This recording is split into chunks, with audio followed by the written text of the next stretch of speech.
ನಮಸ್ಕಾರ ಎಲ್ರಿಗೂ, welcome back to my channel. So last time garden tour ನೋಡಿದ್ರಿ. So ಒಂದೊಂದು ತರಕಾರಿಗಳಲ್ಲೇ ಇತ್ತು. ಸೊ ಹಾಗಾಗಿ ಅದನ್ನು ಹಾರ್ವೆಸ್ಟ್ ಮಾಡ್ಕೊಳ್ಳೋಣ ಅಂತ ಮಾಡ್ಕೊತಾ ಇದ್ದೀನಿ. ಈ ಗಿಡದಲ್ಲಿ ಸುಮಾರಷ್ಟು ಹೂವಾಗಿದೆ ನೋಡ್ಬೋದು. ಸೊ ಎಲೆಗಳ ಮಧ್ಯೆ ಇದ್ದರೆ ಆ್ಯಕ್ಚುಲಿ ಕಾಣಲ್ಲ, ಸ್ವಲ್ಪ ನಿಧಾನಕ್ಕೆ ನೋಡಿ ಹಾರ್ವೆಸ್ಟ್ ಮಾಡ್ಕೊಬೇಕಾಗತ್ತೆ. ಇದು ಥ್ರೂ ಔಟ್ ದ ಸೀಸನ್ ನಮಗೆ ಒಳ್ಳೆ ಈಲ್ಡೆ ಕೊಡುತ್ತೆ. ನೋಡಿ, ಇಲ್ಲೂ ಎಷ್ಟೊಂದು ಆಗ್ತಾ ಇದೆ ಆಲ್ರೆಡಿ. ಒಂದು 3 ಗಿಡ ಇದ್ದರೆ ಆ್ಯಕ್ಚುಲಿ ಒಂದು ಫ್ಯಾಮಿಲಿಗೆ ಆರಾಮಾಗಿ ಸಾಕಾಗತ್ತೆ.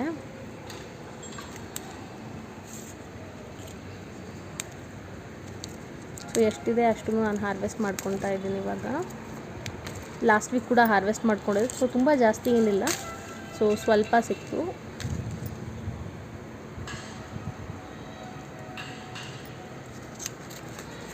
ಒಣಗಿರೋದು ನಾವು ನೆಕ್ಸ್ಟ್ ಟೈಮ್ ಸೀಡ್ಗೋಸ್ಕರ ಹಾಗೆ ಸೇವ್ ಮಾಡ್ಕೊಬೋದು. ಇಲ್ಲ ಅಂದರೆ ನಾವು ಬೇಕಾದರೆ ಅದನ್ನು ಕೂಡ ಹಾರ್ವೆಸ್ಟ್ ಮಾಡ್ಕೊಂಡು ಯೂಸ್ ಮಾಡ್ಕೊಬೋದು. ನಾನು ಅದು ನೆಕ್ಸ್ಟ್ ಟೈಮ್ ಸೀಡ್ಸ್ ಕಲೆಕ್ಷನ್ ಟೈಮ್ನಲ್ಲಿ ಕಲೆಕ್ಟ್ ಮಾಡ್ಕೊಳ್ಳೋಣ ಅಂತ ಹಾಗೆ ಬಿಟ್ಟಿದ್ದೀನಿ ಒಣಗಿರೋ ಕಾಯಿಗಳನ್ನ.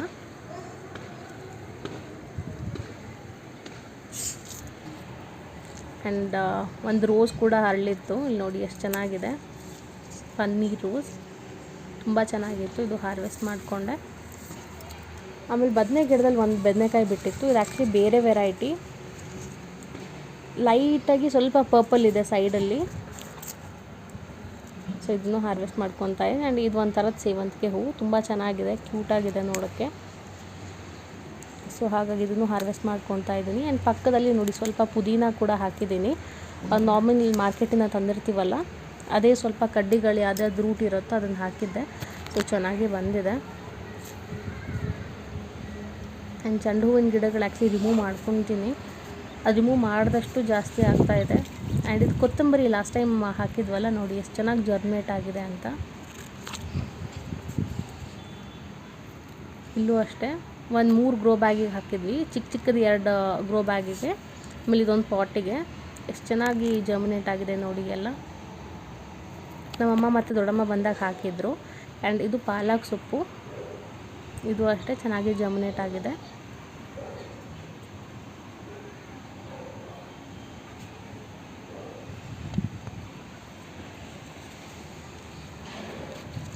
ಇದು ಮಲ್ಬೆರಿ ಗಿಡದಲ್ಲಿ ಕೆಳಗಡೆ ಒಂದು 3 ಮಲ್ಬೆರಿ ಹಣ್ಣು ಬಿಟ್ಟಿತ್ತು.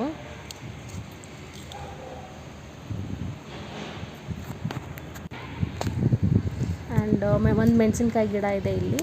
ಸೊ ಒಂದೇ ಒಂದು ಮೆಣಸಿನ್ಕಾಯಿ ಬಿಟ್ಟಿದೆ, ಅದು ಹಾರ್ವೆಸ್ಟ್ ಮಾಡಿಕೊಂಡೆ. ಆ್ಯಂಡ್ ಕನಕಾಂಬರ ಹೂವಿನ ಗಿಡ ಇದೆ ಇದರಲ್ಲೇ, ತುಂಬ ಚೆನ್ನಾಗಿದೆ. ಯೆಲ್ಲೋ ಕಲರ್ ಕನಕಾಂಬರ ಹೂವು, ಗಿಡ ತುಂಬ ಹೂವು ಬಿಟ್ಟಿದೆ ನೋಡಿ.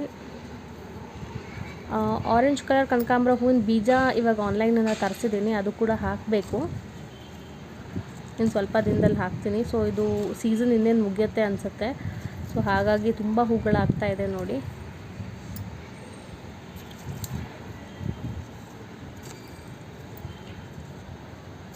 ನೆಕ್ಸ್ಟ್ ಆರೆಂಜ್ ಕಲರ್ ಕನಕಾಂಬರ ಹೂವಿನ ಬೀಜನೂ ಹಾಕ್ಬಿಟ್ಟು ನೋಡ್ತೀನಿ. ಅದು ಸೀಸನ್ ನೋಡ್ಕೊಂಡು ಹಾಕೋಣ ಅಂತ ಹಾಗೆ ಇಟ್ಟಿದ್ದೀನಿ. ಬಿಕಾಸ್ ಹಾಕಾದ್ಮೇಲೆ ಜರ್ಮಿನೇಟ್ ಆಗಿಲ್ಲ ಅಂದರೆ ಸೀಡ್ಸು ವೇಸ್ಟ್ ಆಗುತ್ತೆ. ಇತ್ತೀಚೆಗೆ ಸ್ವಲ್ಪ ಜಾಸ್ತಿನೇ ಬಿಸಿಲಿರುತ್ತೆ ಮಧ್ಯಾಹ್ನದ ಹೊತ್ತು. ಸೊ ಹಾಗಾಗಿ ಅದನ್ನು ನೋಡಿಕೊಂಡು ಅದನ್ನ ಸೀಡ್ಸ್ನ ಹಾಕ್ತೀನಿ.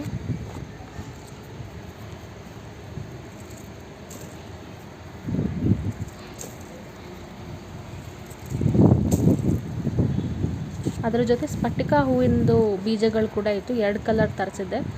ಸೊ ಅದು ಕೂಡ ಹಾಕಬೇಕು. ಸೊ ಒಂದು ಸ್ವಲ್ಪ ಕ್ಲೈಮೇಟ್ ನೋಡ್ಕೊಂಡು ಹಾಕೋಣ ಅಂತ ಹಾಗೆ ಇಟ್ಟಿದ್ದೀನಿ. ಸ್ವಲ್ಪ ಗಾಳಿ ಕೂಡ ಇದೆ, ಸೊ ಹಾಗಾಗಿ ಹೂವೆಲ್ಲ ಆರೋಗ್ತಾ ಇದೆ. ಆ್ಯಂಡ್ ಇದು ಮೆಣಸಿನ್ಕಾಯಿ ಗಿಡ. ಈ ಮೆಣಸಿನ್ಕಾಯಿ ಅಷ್ಟೇನು ಖಾರ ಇರಲಿಲ್ಲ, ಬಟ್ 1-2 ಹುಳ ಸೇರ್ಕೊಂಡ್ಬಿಟ್ಟಿತ್ತು. ಅದೆಲ್ಲ ತರಕಾರಿಗೂ ಸ್ವಲ್ಪ ಡ್ಯಾಮೇಜ್ ಮಾಡ್ತಾಯಿತ್ತು. ಮೆಣಸಿನ್ಕಾಯಿ ಕೂಡ ಹಾಗೆ ಮಾಡಿದೆ, ಒಂದು 2-3 ಮೆಣಸಿನ್ಕಾಯಿ ಹಾಗೆ ಹಾಳಾಗಿತ್ತು. ಆ್ಯಂಡ್ ಇದಕ್ಕೆ ಸ್ವಲ್ಪ ವೈಟ್ ಮಿಲಿಬಗ್ಸ್ ಕೂಡ ಅಟ್ಯಾಕ್ ಆಗಿದೆ. ನೀಮ್ ಆಯಿಲ್ ಕೂಡ ಸ್ಪ್ರೇ ಮಾಡ್ಕೊಬೇಕು.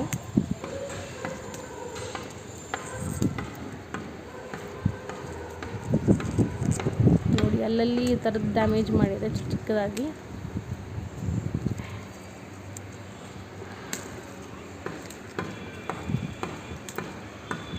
ಸೊ ವೀಕ್ಲಿ ಒನ್ಸ್ ಅಥವಾ ಟ್ವೈಸ್ ಸ್ವಲ್ಪನೇ ತರಕಾರಿ ಹಾರ್ವೆಸ್ಟ್ ಮಾಡಿಕೊಂಡ್ರು ತುಂಬ ಖುಷಿ ಆಗುತ್ತೆ ನಮ್ಮ ಸ್ವಂತ ಗಾರ್ಡನ್ನಲ್ಲಿ.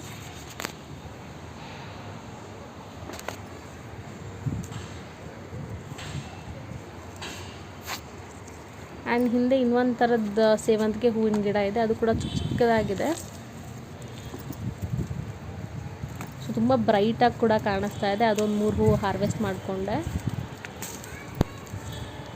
ಸೊ ನಮ್ಮ ಸ್ವಂತ ಗಾರ್ಡನಲ್ಲಿ ಹಾರ್ವೆಸ್ಟ್ ಮಾಡಿಕೊಂಡ್ರೆ ಸ್ವಲ್ಪ ಖುಷಿ ಜಾಸ್ತಿನೇ ಸಿಗುತ್ತೆ. ಸ್ವಲ್ಪ ಚಿಕ್ಕ ಹಾರ್ವೆಸ್ಟ್ ಇದು, ಬಟ್ ತುಂಬ ಖುಷಿ ಸಿಗುತ್ತೆ. ಇಲ್ಲಿ ನೋಡ್ಬೋದು ಸ್ವಲ್ಪ ಹಿತ್ತಲವರೆಕಾಯಿ, ಕನಕಾಂಬರ ಹೂವು, ಸೇವಂತಿಗೆ ಹೂವು, ಒಂದು ರೋಸ್, ಬದನೆಕಾಯಿ ಆ್ಯಂಡ್ ಒಂದೇ ಒಂದು ಮಲ್ಬೆರಿ ಹಣ್ಣು ಕೂಡ ಇದೆ. ಸೊ ಹೋಪ್ ಈ ವಿಡಿಯೋ ನಿಮ್ಗೆ ಇಷ್ಟ ಆಗಿದೆ ಅಂತ ಅಂದ್ಕೊತೀನಿ. Thank you so much for watching.